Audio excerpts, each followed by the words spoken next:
Good morning students, प्यारे बच्चों। हिंदी की पाठ्यपुस्तक आरोह में संकलित चैप्टर 4 काव्यांश सुमित्रा नंदन पंत जी द्वारा रचित वे आँखें शीर्षक का अध्ययन कर रहे थे आप लोग। आज हम लोग कविता के 7वें अंश का अध्ययन करेंगे। बच्चों, इस कविता में सुमित्रा नंदन पंत जी ने स्वतंत्रता से पूर्व किसानों की दुर्दशा का चित्रण किया है। उनकी आंखें सदा दुख और दीनता से भरी रहती हैं। कविता की पंक्तियां इस प्रकार हैं। बिना दवा दर्पण के घरनी, स्वर्ग चली आंखें आती भर, देख रेख के बिना दूध मुही बिटिया, 2 दिन बाद गई मर। बच्चों, महाजनों के शोषण के कारण खुशहाल किसान परिवार किस प्रकार उजड़ गया। उसके खेत और बैल नीलाम हो गए, उसका लड़का मारा गया, तब भी अत्याचार कम नहीं हुआ। किसान की पत्नी बिना दवा दर्पण यानी दवा आदि के कारण, घरनी यानी घर की गृहिणी यानी पत्नी उसकी, स्वर्ग चली, स्वर्ग शब्द है तद्भव, इसका तत्सम होता है स्वर्ग, यानी स्वर्ग चली यानी मर गई। दूध मुही यानी नन्ही सी बच्ची। किसान की पत्नी बिना दवा के अभाव में ही वह मृत्यु को प्राप्त हो गई। वह इतना फटे हाल था कि पत्नी की बीमारी का इलाज भी नहीं कर पाया।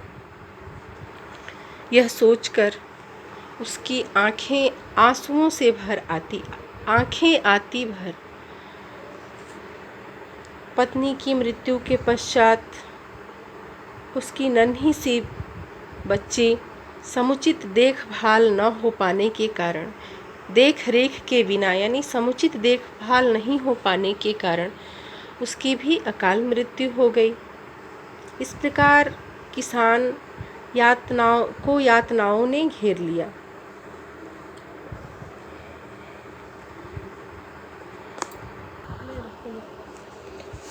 बच्चों, नेक्स्ट पैराग्राफ है। घर में विधवा रही पतोहू, लक्ष्मी थी यद्यपि पति घातिन, पकड़ मंगाया कोतवाल ने, डूब कुएं में मरी एक दिन।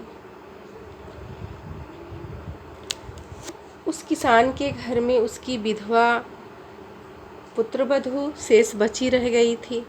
यद्यपि उसे पति घातिनी अर्थात पति की हत्या का कारण समझा जाना था, पर अब वह इसी घर की गृहलक्ष्मी के समान बन गई थी।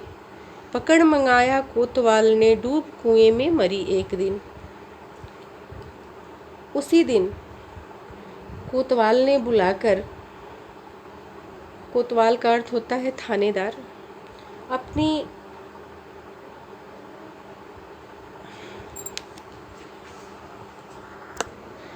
वासना से भ्रष्ट कर दिया उसे, और परिणाम स्वरूप वह कुएं में जाकर कूद गई और वह मृत्यु को प्राप्त हो गई। बेचारा किसान अपना सर्वस्व खोकर अकेला रह गया।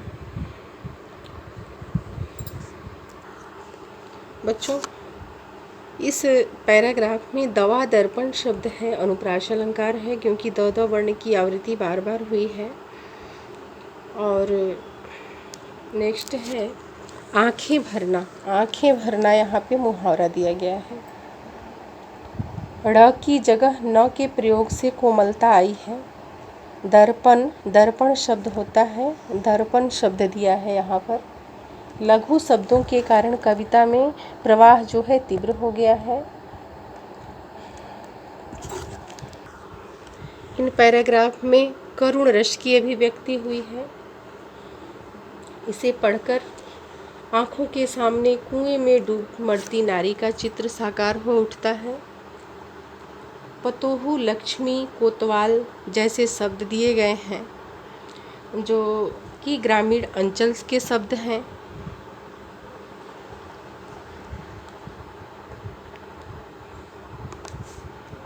बच्चों, इन दोनों पैराग्राफ के अंतर्गत मैं अर्थबोध संबंधी क्वेश्चन पूछूंगी, जिससे आप लोग अपनी होमवर्क कॉपी में करेंगे। क्वेश्चन नंबर 1, किसान की आंखें क्यों भर आती हैं? क्वेश्चन नंबर 2, किसान की पत्नी और बच्ची क्यों मर गई? क्वेश्चन नंबर 3, किसान की पुत्रवधू को पतिघातिन क्यों कहा गया है? धन्यवाद।